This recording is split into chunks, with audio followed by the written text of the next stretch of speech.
Bismillahirrahmanirrahim.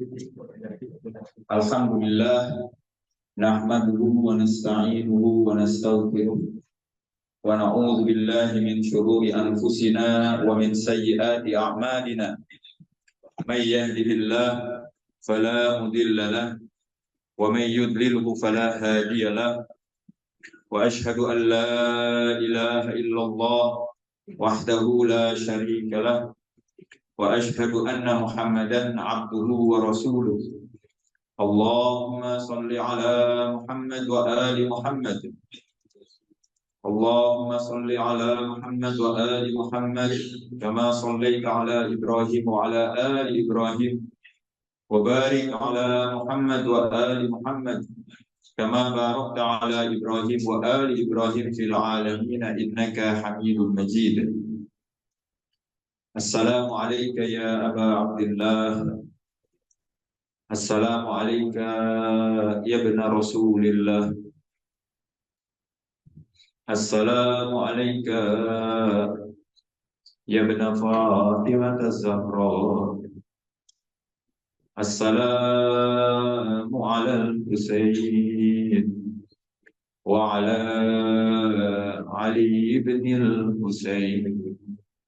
Assalamu ala al-Husayn وعلى علي بن الحسين وعلى الأرواح التي حلت بفنائك عليك منا جميعا سلام الله أبدا ما بقينا وبقي الليل والنهار ولا جعله الله آخر العهد منا يا ليتنا كنا معكم سادتي فنفوز فوزا عظيما.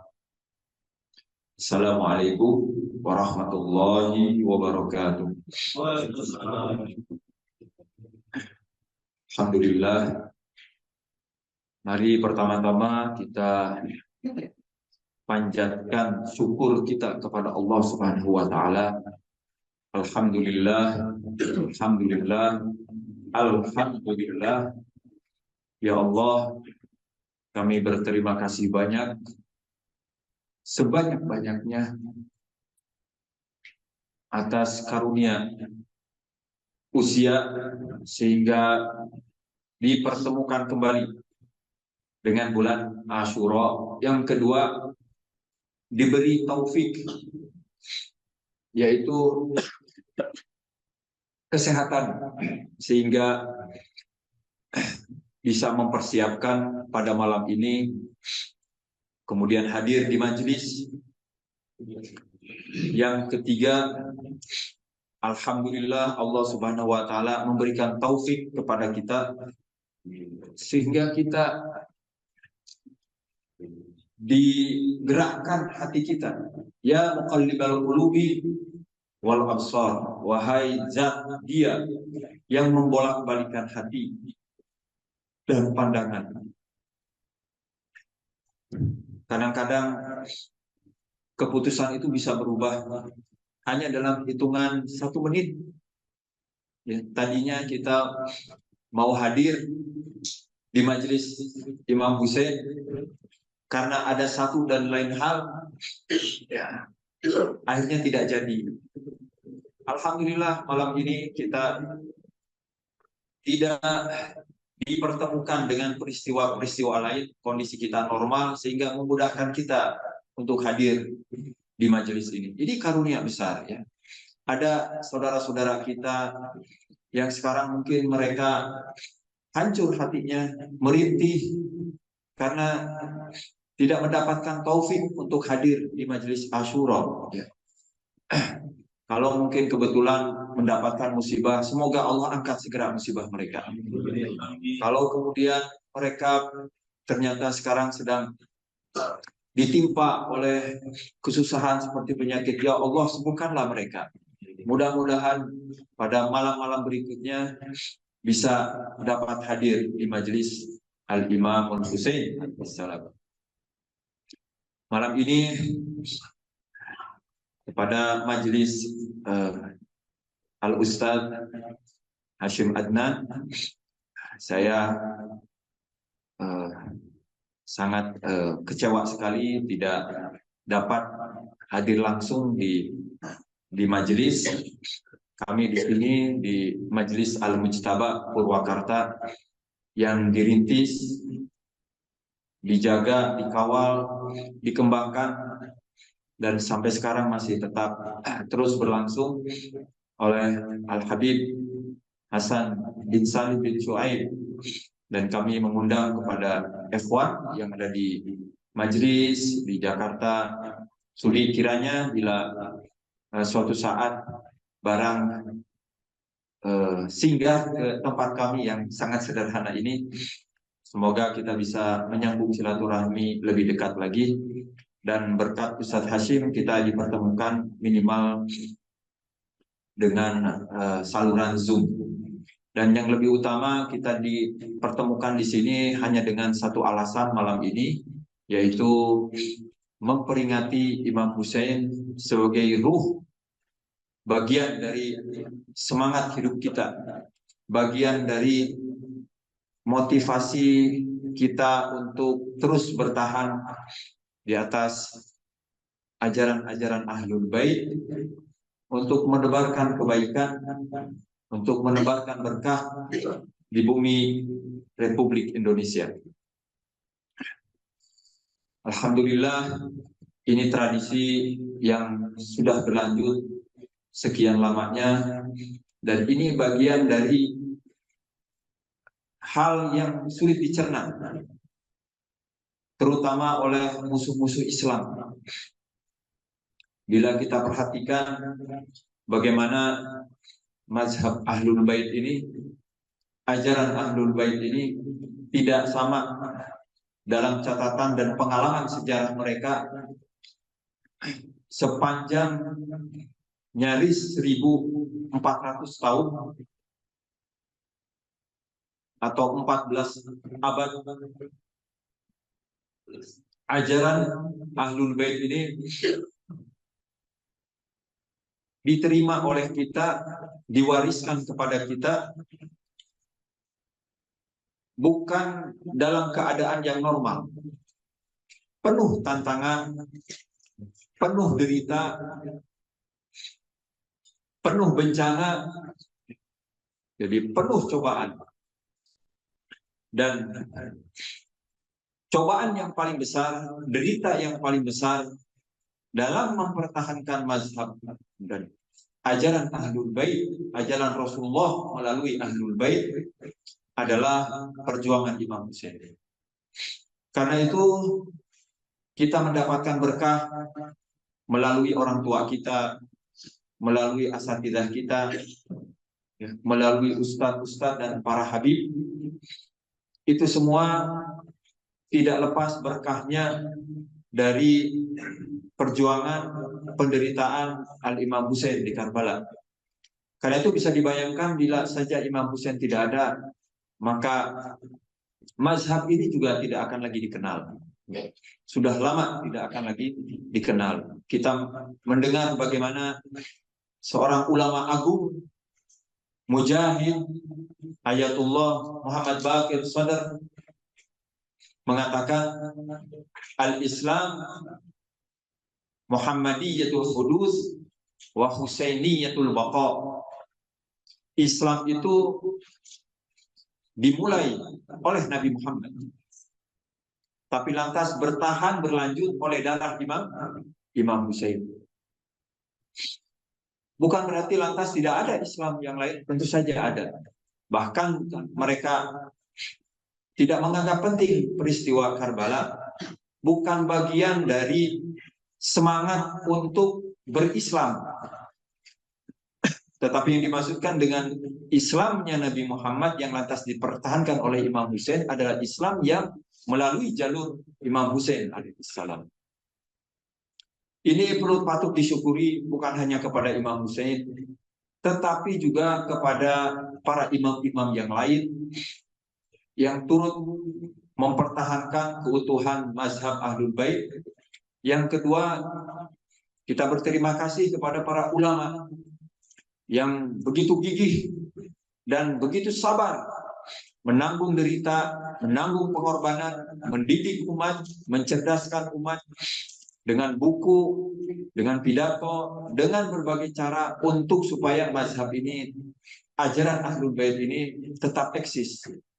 Dalam pengalaman mazhab ini banyak hal yang dialami, mulai dari teror, kemudian pembantaian, kemudian kriminalisasi, sampai persekusi, dan ini dialami setiap generasi dalam rangka menghancurkan ajaran Ahlul Bait dengan berbagai kekuatan, mulai dari kekuatan sosial, dengan kekuatan ekonomi, sampai kekuatan politik yang paling tinggi, yang paling luas seperti khilafah, kesultanan pada masa-masa para imam kita, pada masa-masa ulama terdahulu kita, ternyata mazhab ini masih tetap eksis, masih tetap ada.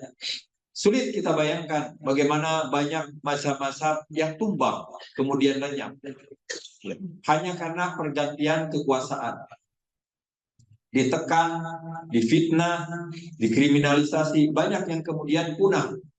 Mazhab sangat banyak sekali, tapi kalau kita hitung sekarang mazhab mungkin tidak lebih dari 10-12 mazhab. Dan salah satu mazhab yang paling tua adalah mazhab Ahlul Bait. Tidak seperti mazhab-mazhab lain yang mereka mempertahankan keberadaannya tidak dengan ujian sedemikian kerasnya seperti yang dialami oleh para ulama kita, para pejuang-pejuang mazhab ini. Jadi ini satu karunia besar. Yang kedua, bagaimana sekarang kita sendiri sebagai umat, jadi kalau itu adalah para imam-imam dan para pemuka-pemuka mazhab Ahlul Bait yang sudah berkorban, bagaimana lantas kita umatnya?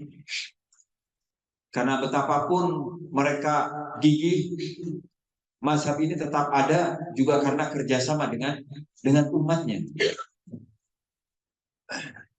Para imam kita mengingatkan kepada kita, salah satunya dari Imam Baqir alaihissalam. Beliau mengatakan, barang siapa yang cinta dan berwilayah kepada kami, mengikuti ajaran kami, maka falyasta'id al-bala, maka persiapkanlah diri kita untuk bala, atau persiapkanlah bala sebagai jilbab untuk diri kita. Ibu-ibu pasti mengenal baik fungsi dari jilbab. Mereka akan keluar dengan jilbab, di antaranya untuk melindungi dirinya terutama dari api neraka, agar patuh dengan hukum Allah. Yang kedua, menjaga kehormatan mereka. Fungsi ini juga berlaku pada bencana, penderitaan, dan bala yang menimpa pengikut Ahlul Bait, yaitu untuk melindungi kita dari pertama api neraka, yang kedua menjaga kehormatan kita. Karena itu sangat unik sekali kalau lantas ada pengikut Ahlul Bait yang cepat putus asa. Ada pengikut Ahlul Bait yang lantas kecewa, atau bahasa Sundanya pudung, ngambek, karena perilaku Ahlul Bait, pengikut Ahlul Bait, karena perilaku pengikut Ahlul Bait. Ini adalah sebuah cobaan yang dari dulu sudah dialami. Kalau kita lihat pada masa Imam Ali saja, bagaimana beliau dikhianati oleh orang-orang terdekatnya. Bisa saja lantas beliau mengadukan kepada Allah dan meminta doa buruk kepada mereka. Tapi bagaimana Imam Ali tidak meminta doa keburukan dari Allah Subhanahu wa taala. Mengedepankan sifat hilim, bukan hanya sabar. Sabar, kedua-duanya sama, hilim itu kedua-duanya dalam keadaan menderita. Hanya saya bedanya dalam keadaan menderita, boleh jadi kita tidak punya pilihan lain selain kita menerima penderitaan. Tidak ada pilihan lain selain kita menerima penderitaan. Ketika kita terpaksa berada di dalam penderitaan, menghadapi penderitaan, saat itulah berarti kita harus sabar karena terpaksa. Tidak ada pilihan lain. Tapi ada kalanya ketika kita menderita, dalam penderitaan kita punya pilihan lain. Apa pilihan lainnya? Yaitu membalas. Saat kita dizalimi oleh orang lain dan kita menderita, tetapi kita punya pilihan lain, yaitu membalas. Itu pilihan lain. Karena punya kekuatan kita untuk membalas, tetapi kita tidak menggunakan kekuatan itu untuk membalas. Kita tahan. Dan kita memilih untuk menderita, menerima penderitaan itu. Itu yang disebut dengan healing. Atau yang disebut biasa sebagian nama dari adik-adik kita namanya Helmi gitu ya. Helmi itu dari al-hilmu, dari nama Allah, Al-Halim, yang penyabar. Allah Maha Halim. Ya. Setiap hari, setiap saat Allah didurkahi, Allah dimaksiati. Allah Maha berkuasa untuk menghancurkan kita, tetapi Allah tetap merahmati kita, memberi usia panjang kita supaya kita bertaubat. Hari ini tidak bertaubat, Allah memberi kesempatan untuk kita gunakan esok hari dengan bertaubat. Tidak ada lagi yang bertaubat, Allah akan memanjangkan dunia ini sampai ada orang yang bertaubat. Dalam satu hadis disebutkan demikian.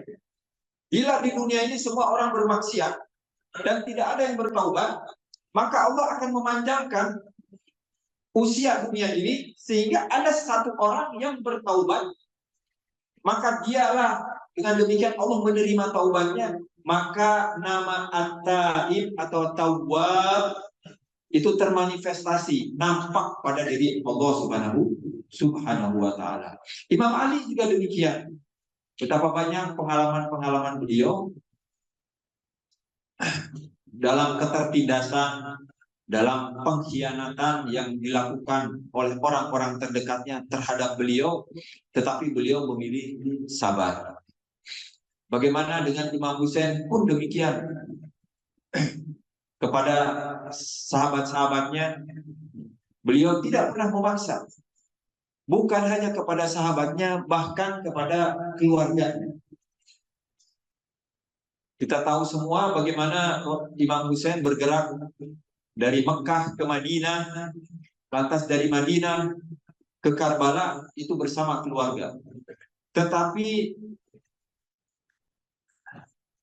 keluarga yang ikut bersama dengan Imam Husain, mereka memutuskan. Itu tidak dengan dipaksa oleh Imam Husain. Mereka sendiri menyambut ajakan Imam Husain. Imam Husain hanya sekedar menyeru. Lantas keluarga menerimanya. Demikian pula yang beliau lakukan terhadap Muhammad Al-Hanafiyah, saudara beliau dari lain ibu, menyeru kepada Muhammad bin Hanafiyah untuk juga ikut bersama Imam Husain. Tetapi lantas beliau tidak ikut, menunjukkan bahwa Imam Husain tidak pernah memaksa. Silahkan Anda memilih jalan seperti yang Anda inginkan, tetapi masing-masing mendatangkan tanggung jawab yang harus ditunaikan kelak. Dan karena itu pula keluarga Imam Husain, keluarga yang dibangun berdasarkan kasih sayang, berdasarkan cinta. Dengan cintalah maka segala sesuatunya menjadi ringan, menjadi mudah. Dengan cintalah maka segala sesuatu bisa dihadapi. Cobaan-cobaan yang keras di dalam keluarga, yang datang dari luar keluarga, itu dengan cinta dapat dihadapi oleh semua anggota keluarga, oleh orang tua, oleh anak. oleh suami, oleh istri. Dan cobaan yang paling keras yang menimpa keluarga Imam Hussein bukan hanya 1 hari, bukan hanya 2 hari, tapi berbulan-bulan. Sejak beliau meninggalkan Mekah, kemudian meninggalkan Madinah, kemudian ke Mekah, dari Mekah lantas ke Karbala, itu bersama keluarganya. Dan mereka percaya dengan Imam Hussein, senang mengikuti Imam Hussein karena dengan cinta. Ketika berada di padang Karbala, bagaimana mereka tidak pernah sekalipun mengeluh, ya, apalagi menyalahkan Imam Hussein, tidak pernah. Mungkin kalau kita dalam posisi seperti keluarga Imam Hussein, mungkin kita akan bertanya-tanya, ya, mengapa ayah Anda memutuskan untuk melawan Yazid bin Muawiyah? Bukankah kami hidup di Madinah dalam keadaan terhormat, dalam keadaan senang, tidak ada kekurangan apa-apa, sementara sekarang kami di perjalanan saja sudah kesusahan. Banyak di perjalanan yang lantas meninggalkan kami. Sampai di Karbala, bagaimana kami bahkan tidak mendapatkan air. Satu hal yang paling murah, yang seharusnya bisa diperoleh dan sangat mudah sekali diperoleh sejak berada di Madinah, kemudian di Mekah, tapi itu semua tidak didapatkannya ketika berada di Karbala. Tidak ada satupun dari keluarga Imam Hussein yang mengeluhkan keadaan itu. Tidak ada satupun dari keluarga Imam Hussein yang menyalah-nyalahkan Imam Hussein. Ada satu dari keponakan Imam Hussein, atau dalam riwayat lain disebutkan itu adalah Ali Akbar, putra Imam Hussein sendiri, yang bertanya-tanya kepada Imam Hussein, wahai ayah, alasna ala haq, bukankah kami berada dalam kebenaran? Mungkin pertanyaan ini semacam gugatan terhadap Imam Hussein. Ya. Tapi bagaimana seorang anak, dia merasa nyaman untuk menyampaikan pertanyaannya. Dan bagaimana seorang ayah sangat terbuka untuk menerima pertanyaan anak yang nadanya adalah gugatan. Alasna ala haq, bukankah kita berada dalam kebenaran? Ini satu bentuk bagaimana keluarga Imam Hussein dibangun dengan komunikasi yang lancar antara anak dan orang tua. Penting sekali kita sekarang bagaimana masalah-masalah keluarga kita, terutama anak-anak kita. Banyak orang tua kita yang mengkhawatirkan anak-anaknya. Banyak dari para ustadz bahkan yang mengkhawatirkan generasi muda kita. Generasi muda kita khawatir tidak seperti orang tuanya yang aktif hadir belajar di majelis-majelis. Karena tidak ada ruang belajar sementara ini yang informal, apalagi formal. Belajar ajaran Ahlul Bait selain majelis-majelis yang diadakan di setiap kota melalui fasilitas Husainiyah atau yayasan-yayasan ini. Maka salah satu benteng utama yang dibangun bukan dari Husainiyah, bukan dari yayasan. Yayasan hanyalah alat bantu yang tentu saja efektif, yang melengkapi peran keluarga. Maka tugas yang paling berat dan paling utama yang harus dilakukan dalam pendidikan mazhab, pendidikan Ahlul Bait adalah keluarga. Dan secara definitif pendidikan itu dilakukan oleh orang tua. Oleh orang tua. Dan tentu saja syarat utama mendidik yaitu memiliki pengetahuan. Jadi kalau kita ingin mendidik anak kita tapi tidak memiliki pengetahuan, maka sudah pasti kita akan gagal. pasti akan gagal. Kalau kita ingin mengajarkan kepada anak kita Al-Quran, tapi kita tidak bisa baca Al-Quran, maka kita tidak akan sekalipun menggelar pengajian untuk khusus anak kita belajar Al-Quran. Akhirnya alternatifnya apa? Kita meminta kepada ustadz lain untuk mengajari Al-Quran. Untuk mengajari Al-Quran. Biasanya saya kalau diminta untuk mengajari Al-Quran anak-anak, saya lebih senang untuk mengajari orang tuanya. Pak, Ustadz, mohon kalau ada waktu, sudilah 1 minggu sekali ke rumah saya untuk mengajari anak saya Al-Quran. Itu mulia sekali. Mengajarkan Al-Quran itu ajaran yang paling mulia. Jadi kalau ada kelas, apa saja, mulai dari kelas filsafat, kelas tasawuf yang paling tinggi itu ya, ilmu yang paling tinggi. Ilmu tasawuf itu ilmu jadi wali. Lalu ada kelas Al-Quran, maka yang paling utama adalah kelas Al-Quran. Tetapi yang paling bagus bukan kita mengajari anak, kita mengajari orang tua, supaya orang tuanya mengajari anaknya Al-Quran. Itu jauh lebih baik. Jauh lebih baik. Ini terkait dengan Al-Quran. Dan standar minimal keluarga Ahlul Bait yaitu bisa membaca Al-Quran orang tuanya. Yang kedua, mengajarkan Al-Quran kepada anak-anaknya. Jangan lantas nanti anak kita diajari Al-Quran oleh orang lain. Dengan alasan apapun, apa karena waktu tidak ada, ya. Bukan alasan waktu tidak ada. Sempatkan waktu khusus anak kita mengajarkan Al-Quran minimal, ya. Dia bersanad. Ini lagi musiman ya, ilmu bersanad di kalangan Nahdliyin. Bersanad minimal bacaan Al-Qurannya, walaupun tidak seluruhnya, minimal surat Al-Fatihahnya. Nah, dengerin ya, surat Al-Fatihah begini loh bacanya. Bismillahirrahmanirrahim. Alhamdulillah. Begitu. Sempatkan anak kita menghafal ayat kursi. Ternyata banyak dari anak-anak Ahlul Bait yang tidak hafal ayat kursi. Ini memalukan. Dulu orang-orang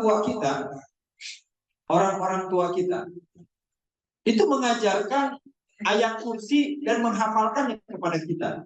Dan kita hafal ayat kursi itu bukan di masjid, bukan di madrasah, tapi di rumah kita. Boleh tanyakan. Jadi ayat kursi itu standar yang sama minimalnya dengan kita menghafal Al-Fatihah. Belum lagi kita menggali kandungannya dan bagaimana Rasulullah, para a'immah memesankan ayat kursi. Walaupun mungkin di kita ada perbedaannya, ayat kursi itu 1 ayat, ataukah 2 ayat, ataukah 3 ayat. Tapi minimal 1 ayat saja. Allahu la ilaha illa huwal hayyul qayyum, la ta'khudhuhu sinatun wa la naum.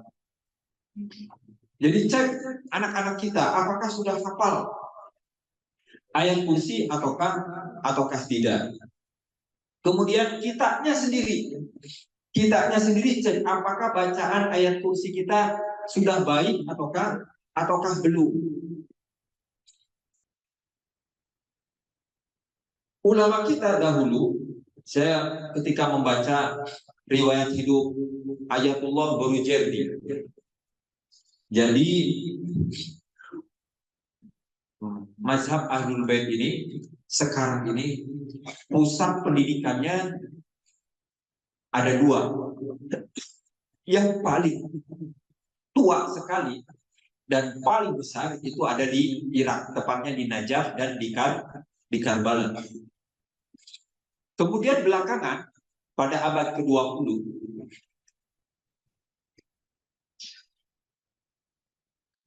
Hauzah ini, pusat pendidikan ini berkembang.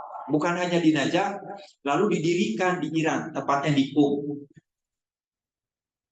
Oleh Ayatullah Hairi Yazdi. Dan Imam Khomeini belajar kepada Ayatullah Hairi Yazdi. Kemudian para ulama itu melanjutkan ke jenjang yang lebih tinggi di Najaf. Jadi rata-rata ulama-ulama kita itu jarang mereka belajar dari Najaf kemudian belajar di Qum, tidak. Rata-rata ya, tidak semuanya. Rata-rata mereka pertama-tama yang dari Iran itu belajar di Qum, kemudian melanjutkan pendidikan lebih tinggi lagi, pendidikan agamanya di Najaf atau di Karbala. Nah, salah satu yang tidak belajar ke Najaf, murni produk Qum adalah Imam Khomeini.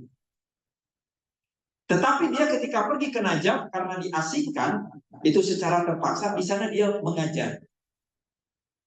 Jadi biasanya orang ke sana belajar, ini Imam Khomeini ke Najaf itu malah mengajar. Dan di sanalah dia mengkonsepkan wilayah faqih ya, konsep itu.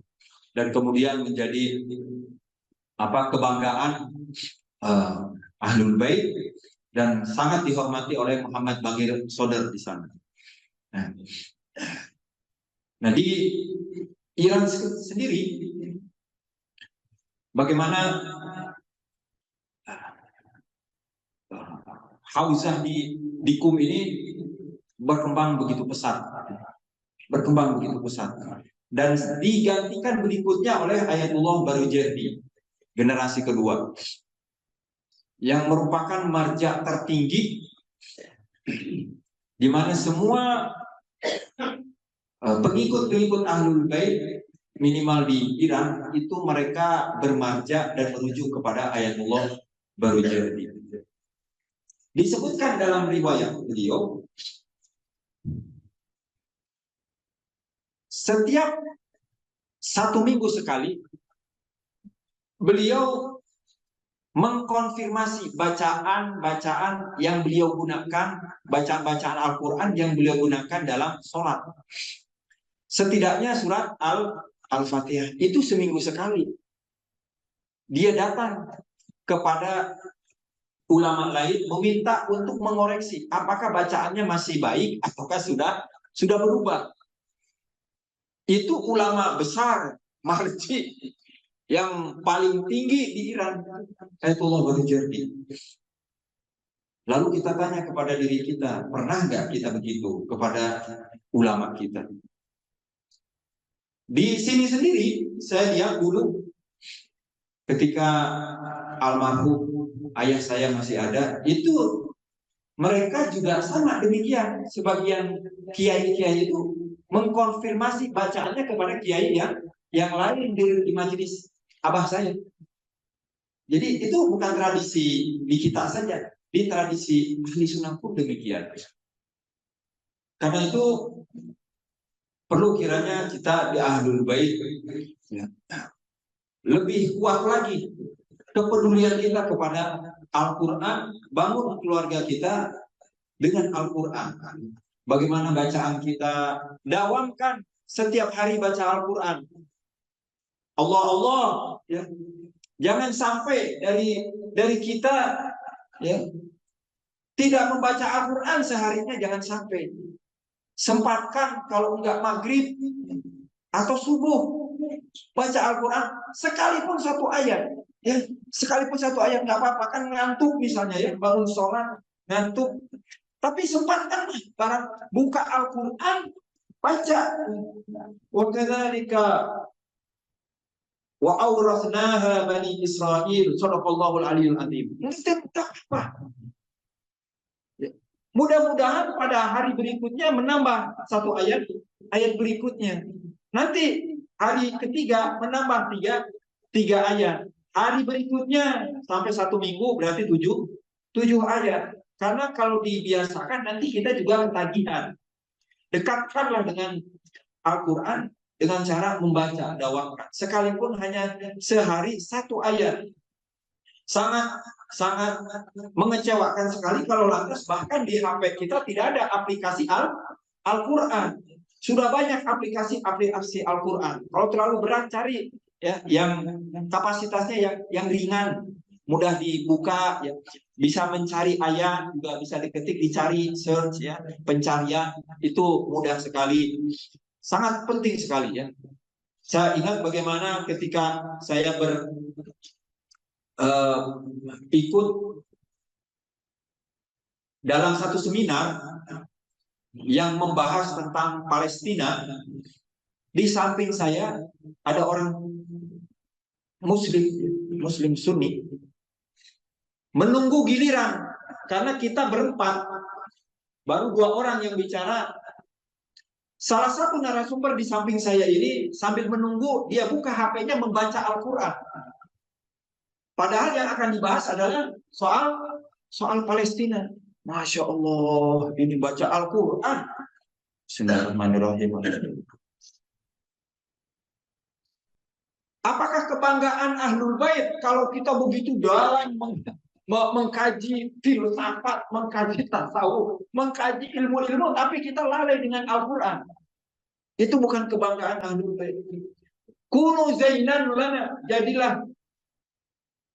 jadilah perhiasan untuk kami Ahlul Bait. Yang paling utama perhiasan itu adalah Al-Quran. Karena itu ada dalam bacaan sholat kita, menjadi perhiasan para imam-imam kita. Bagaimana Imam Ali Zainal Abidin dikenal dengan Zainal Abidin, orang yang sangat indah ibadahnya. Saat membaca Al-Quran, orang-orang yang melintas di rumahnya, saat dia membaca Al-Quran, beliau membaca Al-Quran, mereka berhenti. Kenapa? Ingin mendengarkan suara merdu dan langgam yang indah dari Imam Zainal Abidin membaca Al-Quran. Kita mungkin boro-boro ya baca Al-Quran dengan suara indah, dengan langgam, belajar aja nggak mau mungkin. Minimal baca, walaupun jelek suara kita, walaupun jelek bacaan kita, minimal kita baca Al-Quran. Jangan sampai tidak baca Al-Quran. Imam Khomeini mengatakan semua ilmu-ilmu orang-orang wali itu aslinya dari Al-Quran. Begitu sampai mereka Al-Quran. Dan kalau kita amati semua ulama-ulama kita yang tinggi-tinggi ilmunya itu, ujung-ujungnya mereka belajar Al-Quran. Itu bukan hanya di Ahlul Bait, di Ahli Sunnah pun begitu. Terutama para pejuang-pejuang. Saudara-saudara kita ini, saya menitip pesan kepada adik-adik kita yang memperjuangkan, ya, alhamdulillah, yang berada di garda terdepan membela Palestina melawan Israel, itu sangat mulia sekali. Tapi jangan sampai lalai dengan membaca Al-Quran. Sebelum melakukan aksi, bacalah Al-Quran. Baca Al-Quran ya, Al-Fatihah yang paling pendek, Inna a'tainakal kautsar, atau Wal Asr, atau yang lebih bagus lagi, Qul huwallahu ahad. Persiapkanlah subuh, baca Al-Quran. Begitulah, jangan sampai lantas kita semangat memperjuangkan Palestina, tapi lupa dasar bagaimana Palestina tetap sekarang berjuang dan sabar dan di bawah gempuran-gempuran bom. Itu karena mereka Al-Quran. Bisa dilihat video-video mereka bagaimana dalam penderitaan mereka, di bawah puing-puing bangunan mereka, tetap mereka menyelenggarakan hafalan Al-Quran. Anak-anak itu hafalan Al-Quran, membaca Al-Quran. Sampai orang-orang tua itu diwisuda karena hafalan Al-Quran. Orang tuanya diwisuda hafalan Al-Quran. Menyelenggarakan seremoni prosesi wisuda hafalan Al-Quran. Itu di Gaza yang kondisinya sangat-sangat tidak normal. Pernahkah kita mengadakan wisuda Al-Quran di majelis-majelis kita? Selain Darul Quran itu sudah jelas bakal ada wisudanya kalau Darul Quran. Tapi apakah yayasan pernah mengadakan prosesi wisuda Al-Quran untuk anak-anak yang belajar di sana? Maka mari kita jadikan semangat Imam Hussein ini untuk kita fokus kepada Al-Quran. Dan karena itulah bagaimana Imam Hussein menghabiskan malam-malam terakhirnya di Karbala dengan dua. Satu, sholat dan membaca Al-Quran. Ini uhibbus sholat wa qiraatil Quran. Itu dalam perjuangannya. Dalam perjuangannya. Mencari nafkah itu perjuangan. Sehingga kalau lantas menemui ajal dalam keadaan dia mencari nafkah, tergolong syahid dia. Tergolong syahid. Tapi apakah mencari nafkah lebih berat daripada perjuangan Imam Husain di Karbala? Tidak ada apa-apanya. Tapi betapapun beratnya Imam Husain di Karbala berjuang, tetap dia cinta dengan sholat dan membaca Al-Quran. Jadi mari kita biasakan membaca Al-Quran. Koreksi diri kita, apakah sudah membaca Al-Quran atau belum setiap harinya. Yang kedua, apakah bacaannya sudah meningkat baik ataukah tidak. Yang ketiga, usahakan bacaan baik kita lantas diajarkan kepada anak kita. Sekali lagi, minimal 1 ayat kita ajarkan kepada anak kita supaya nanti kita dibangkitkan oleh Allah Subhanahu wa taala ketika ditanya, apa yang sudah kamu didikan kepada anakmu? Ya Allah, aku sudah mendidikan Al-Quran kepadanya. Minimal 1 ayat itu, ini sudah mulia, kita dihubungkan dengan Rasulullah Shallallahu Alaihi Wasallam. Jadi mari kita tangguhkan keluarga kita dengan membudayakan Al-Quran di keluarga kita, dan itu sudah ada contohnya oleh para imam kita, oleh Imam Husain. Inni uhibbus shalah wa qiraatal Quran. Yang kedua, ya, sebagai penutup,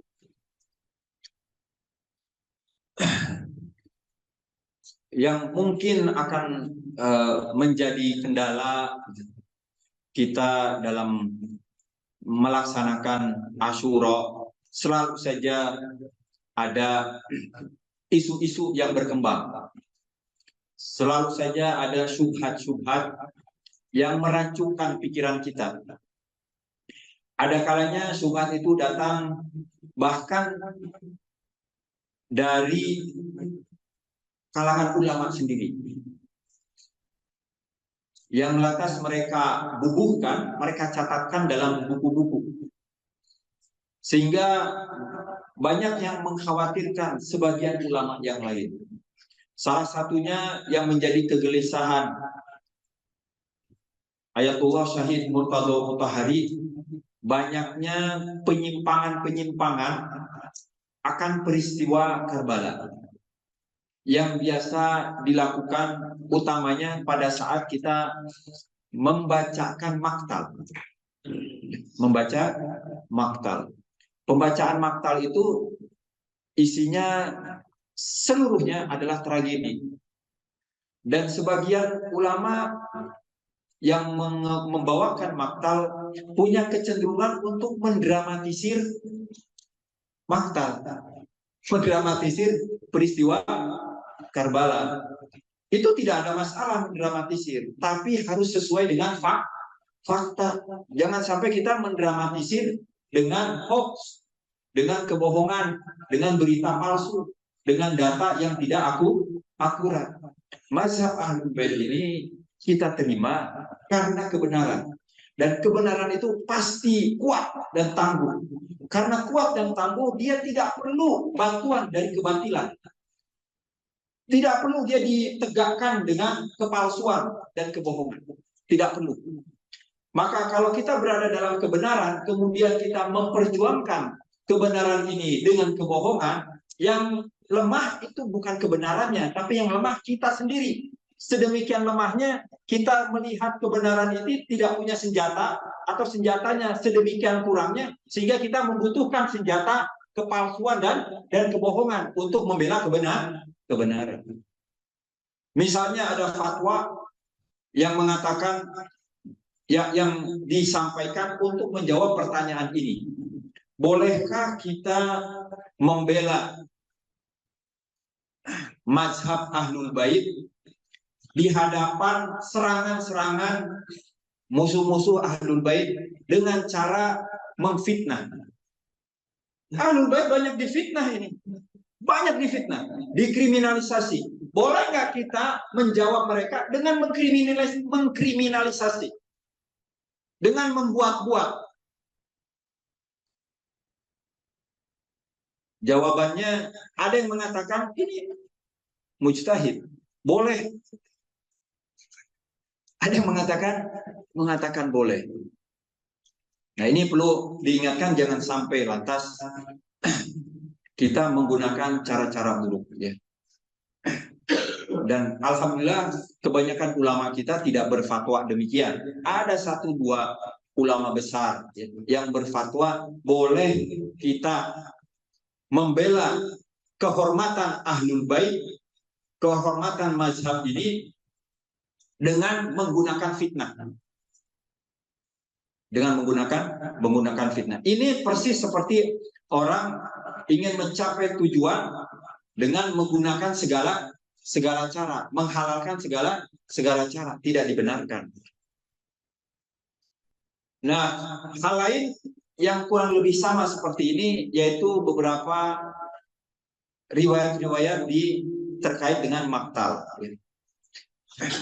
Nah, ini yang sangat disoroti sekali, terutama oleh Imam Ali Khamenei, agar kita dalam membaca maktal itu sudah memverifikasi kandungannya, tidak mengada-ngada, tidak menggunakan hal-hal palsu untuk mendramatisir, untuk membuat jamaah menangis senangis-nangisnya. Tidak demikian. Kita ingin menangis terhadap suatu fakta, bukan menangisi kepalsuan dan kebohongan, bukan itu.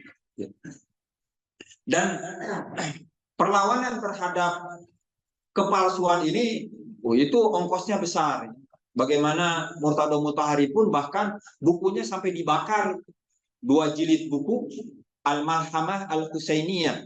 Ya, banyak isinya beliau itu mengkritik riwayat-riwayat atau kutipan-kutipan berkenaan dengan peristiwa Karbala yang mendramatisir tragedi tersebut.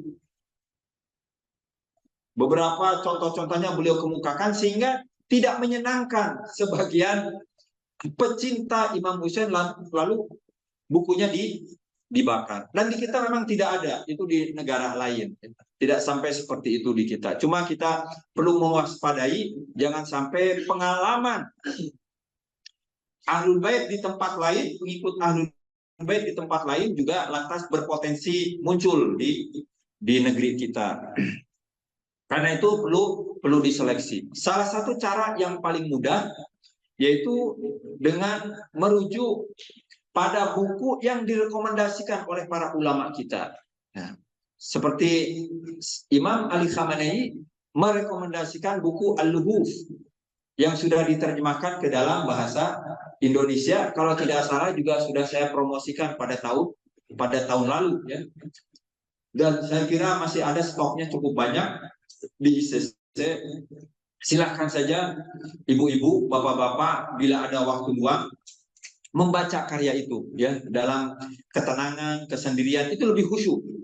Membaca, menyimak Imam Husain dalam kesendirian terasa lebih khusyuk.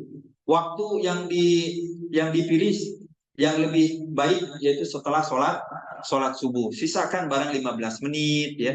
Barang apalagi setengah jam membaca, karena sudah saya uji, satu buku itu saya tamatkan itu tidak sampai 8 jam itu sudah selesai. Ya, kalau kita bagi-bagi, ya, itu 8 jam itu udah pelan-pelan gitu. Sudah pelan-pelan, sudah kalau ketemu sama ada satu riwayat gitu, ini direnungkan, itu sudah mencakup itu. Jadi kalau mau cepat-cepat, ya 4 jam juga selesai. Buku yang tebalnya hanya 250 halaman saja, dan bukunya ukurannya kecil, isinya juga bukan hal yang rumit, ya cerita, kisah. Jadi sangat mudah sekali. Nah, itu salah satu cara bagaimana kita bisa mengakses maktal, salah satunya melalui karya itu. Juga ada karya lain yang kebetulan masih belum diterjemahkan, seperti yang disusun oleh ahli hadis Ahlul Bait, Muhammad Ray Syahri, ya, setebal 1.500 halaman. Nah, ini satu hal. Berikutnya juga yang berkembang, ya, belakangan ini ada, alhamdulillah, tadi semangat untuk membela Palestina cukup kuat, terutama di kalangan Ahlul Bait, terutama sekali di kalangan anak-anak muda. Bisa kita lihat bagaimana di setiap kota adik-adik kita, anak-anak kita aktif terdepan. Alhamdulillah mereka memberikan edukasi secara bijak dan beradab. Dan namun jangan sampai lantas aksi-aksi seperti ini ya, mengalami ifrat yang berlebihan. Apa ifrat yang berlebihan? Contohnya yaitu terlalu menganggap bahwa masalah Palestina itu yang terpenting. Yang terpenting, saking terpentingnya bahkan menganggap Majelis Asyura ini tidak lagi penting. Jadi kita harus cinta kepada Palestina. Kita harus fokus terhadap Palestina. Tapi jangan sampai fokus dan kecintaan, kepedulian kita, perjuangan kita, kegelisahan kita kepada Palestina lantas mengecilkan yang lain ini terlalu diprioritaskan. Padahal sebetulnya tidak harus kita mempertentangkan kedua-duanya. Baik Palestina itu penting, Karbala juga penting. Hanya bedanya Palestina adalah peristiwa yang pernah terjadi pada tenggat waktu tertentu, kemudian pasti pada akhirnya akan berakhir. Apakah dengan kemenangan Palestina ataukah dengan kehancuran Palestina bersiti. Dan banyak peristiwa-peristiwa lain yang kurang lebih sama seperti Palestina di masa yang lalu. Penghancuran Baghdad itu mengerikan sekali oleh kepulaguhan. Tapi itu peristiwa-peristiwa yang bagaimana lantas kita terlibat di dalamnya. Yang kita perlukan adalah kesadaran. Yang kita perlukan untuk membela Palestina itu kesadaran bahwa ini penting. Kesadaran apa? Kesadaran pada keadilan. Jadi kita membela Palestina bukan semata-mata Palestinanya, tapi karena ada nilai keadilan di situ. Ada penjajahan, ada pendudukan yang harus kita lawan. Nah, bagaimana menguatkan kesadaran akan keadilan, menguatkan kesadaran akan perlawanan terhadap kezaliman, itu salah satu alat yang kuat dalam Islam, yaitu memperingati Karbala. Karena itu disebutkan oleh para ulama, kullu yaumin Asyura wa kullu ardin Karbala. Setiap hari, setiap saat Asyura. Dan setiap tempat itu Karbala. Peristiwa Asyura dan Karbala sudah lewat. Tapi semangat Asyura dan Karbala harus terus berlanjut. Kapan itu muncul semangat itu? Dalam peristiwa-peristiwa yang datang berikutnya. Kebetulan saat kita hidup sekarang ini, peristiwa itu ada di Gaza. Peristiwa itu ada di Palestina. Maka bagaimana kita menumpahkan segenap kepedulian dan pembelaan kita kepada Palestina, memperkuat selain dengan kesadaran kemanusiaan dan kesadaran-kesadaran yang lain, kita mengapa lebih maju ya, dibandingkan dengan yang lain dalam membela Palestina? Karena kita punya ajaran yaitu Imam Hussein. Karena itu unik sekali kalau lantas ada pengikut Imam Hussein tapi tidak peduli dengan Palestina. Seolah-olah tidak ada Imam Hussein di Palestina. Padahal justru disitulah Imam Hussein berada. Kalau kita lantas gambarkan ada orang miskin di tetangga kita, lalu kita abaikan, betul-betul kita tidak melihat Imam Hussein di situ. Padahal harusnya bisa kita segera selesaikan kalau kita mampu.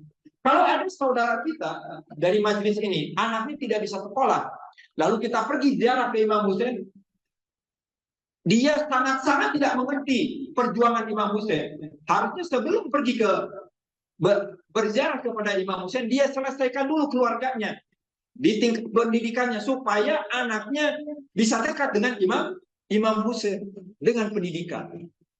Jadi Imam Husain bisa kita temukan fi kulli ardin Karbala, wa kullu ardin Karbala. Bisa ditemukan di rumah kita, bisa ditemukan di negeri kita. Jadi tidak perlu lantas kita mempertentangkan antara Palestina ataukah Karbala. Enggak, Palestina itu sekarang ini prioritas. Tidak perlu dipertentangkan. Kenapa? Karena toh tidak tiap malam kita pun membicarakan Palestina. Tidak tiap hari kita aksi Palestina, membela Palestina. Dan kebetulan Asyura pun juga kita peringati tidak tiap hari. Peristiwa Asyura kita peringati hanya 10 hari pertama di bulan Muharram. Itu pun hanya malam-malam tertentu. Kalau di majelis kita kan hanya 5 hari. Maka sempatkanlah 5 hari untuk 2 jam ini di 10 hari Asyura, di 10 hari pertama Muharram, sempatkanlah berkumpul di sini untuk mendapatkan energi baru memperjuangkan Palestina.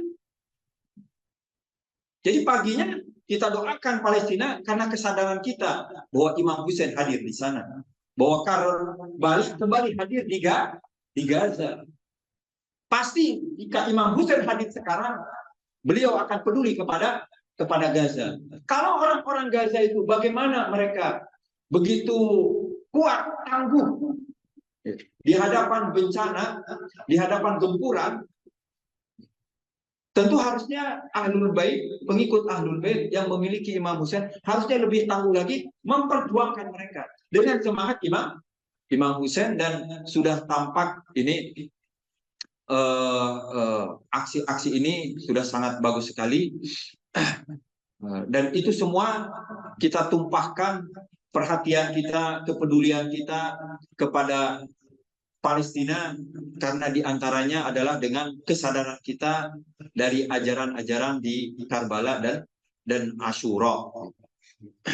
Jadi mari saya mengajak kepada rekan-rekan terkait dengan Asyura ini, terkait dengan Karbala, terkait dengan 10 Muharram ini, sempatkanlah untuk datang ke majelis Asyura. Datang ke majelis Asyura. Ayatullah Bahjah sampai-sampai berpesan kepada orang tua yang baru saja mendapatkan momongan bayi, agar dibawa bayinya ke majelis-majelis Husain, ke majelis-majelis Imam Husain. Mungkin kita kadang-kadang bawa anak, nanti anaknya ganggu. Katanya Asma Beja, biarin tidur pun enggak apa-apa, tapi bawa dia ke majelis Imam Husain. Itu untuk anak kecil, apalagi untuk kita ya yang besar, yang bisa bersama-sama membaca ziarah, kemudian menyimak maktal, sama-sama menyimak tausiah, itu semakin lebih bermanfaat lagi. Tidak banyak ya. Muharram ini hanya 5 hari saja. Ya, kalau di kita ada yang 10 hari, itu pun hanya malam-malam saja dan hanya 2 jam saja, tidak banyak. Kalau ada yang ingin lantas fokus pada Palestina, silahkan pada siangnya Palestina, atau setelah 2 jam ini ke Palestina, menulis silahkan, ya. Atau membuat status atau membuat konten berikutnya paginya, atau mau aksi, silahkan sesuai dengan aturan negara Indonesia dan hukum Islam. Ini mudah-mudahan bermanfaat, ikhwan semua. Dan mari kita tutup majlis ini dengan bertawasul kepada Imam Husain. Ya Sayyidana wa maulana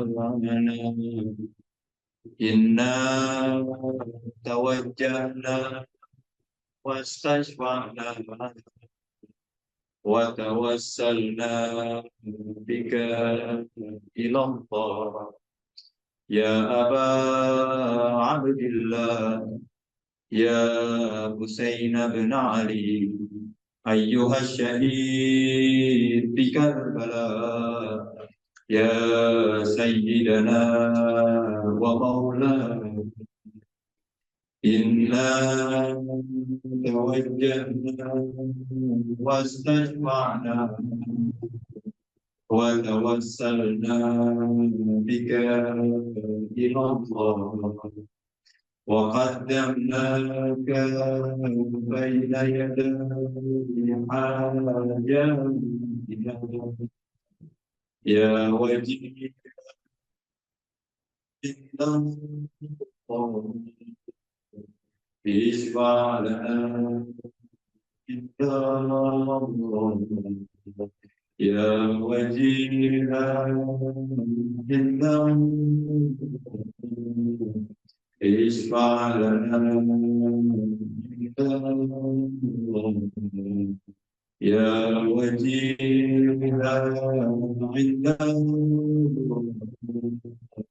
اشفع لنا Billahi taufiq wal hidayah. Wassalamualaikum warahmatullahi wabarakatuh.